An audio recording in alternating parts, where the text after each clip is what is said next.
Sono Kiki e vi do il benvenuto sul canale. Nel video di oggi vediamo come realizzare un incarnato femminile a pennello. Lo faremo su questa miniatura di Kingdom Death Monster che ho dipinto in live e della quale oggi rivediamo i passaggi.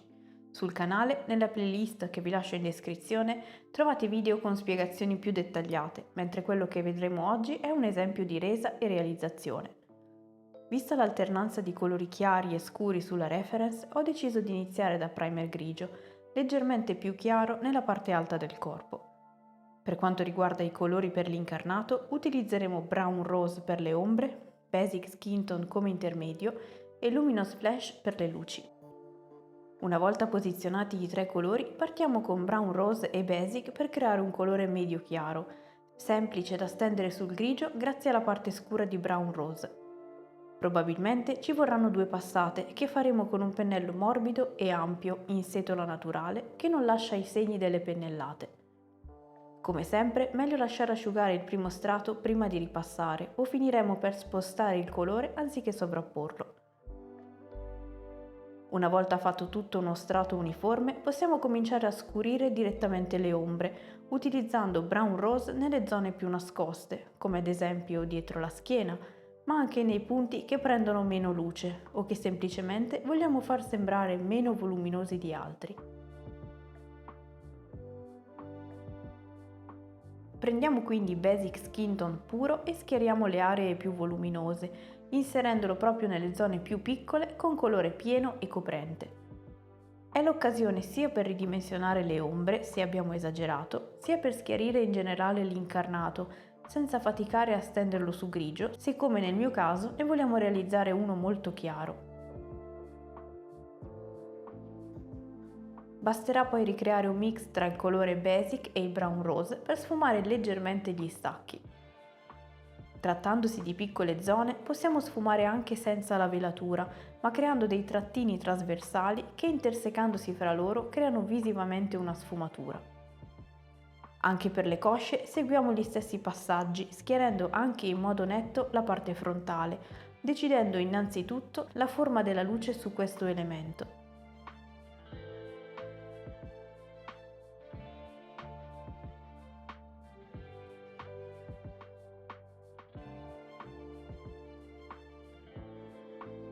Poi, sfumando i contorni, accentuiamo le rotondità, scurendo la parte laterale, così da enfatizzare la forma. Qui l'obiettivo è la morbidezza dell'incarnato, che cerchiamo di ottenere anche con i tratteggi. Mentre anche questo passaggio asciuga, possiamo dedicarci al viso, inserendo luci dal lato rivolto verso l'alto, schiarendo zigomi, naso, labbro, mento e fronte, e sfumando i passaggi con il lato più scuro.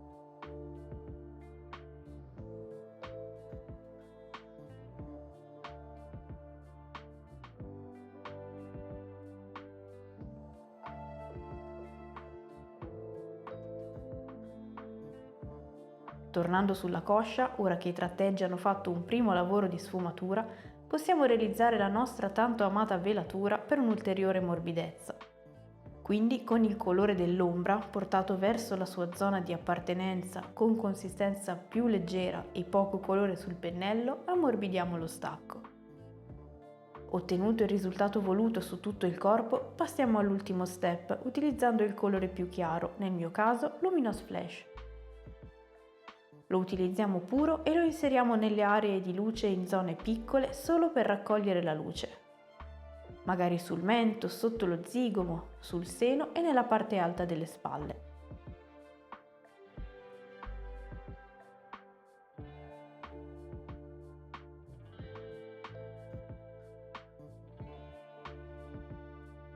Una volta sicuri del piazzamento, sfumiamo come fatto prima, utilizzando un mix di Luminous Flash e Basic e se necessario la velatura, in base alle nostre esigenze. Otteniamo così un incarnato chiaro, morbido e liscio, messo in risalto da ombre leggere ma visibili.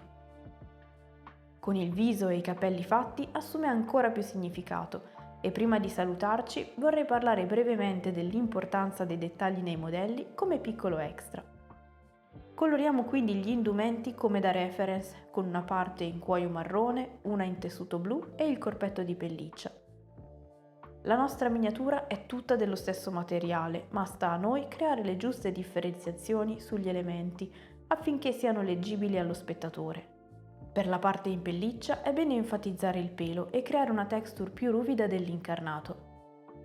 Per la stola di tessuto, prima di dedicarci al disegno, meglio soffermarci un attimo a creare i giusti contrasti nella forma, seppur semplice.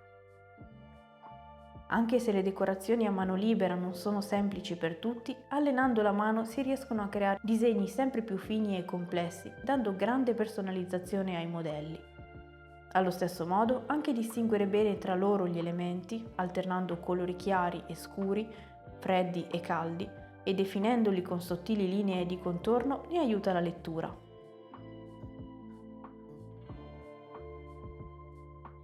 Altro piccolo dettaglio sono le illuminazioni di lanterne o simili, che possiamo creare anche molto delicate alla fine della pittura. Basterà infatti accompagnare l'effetto luminoso della lanterna a delle velature leggere di giallo più intenso, da applicare direttamente sulla pelle. Sempre meglio più leggere e farne di più che creare una troppo intensa fin da subito e compromettere il risultato. Questo è quindi il risultato finale del modello finito. Io come sempre spero che anche questo esempio vi sia stato utile per le vostre miniature e vi invito a farmi sapere cosa ne pensate qui sotto nei commenti.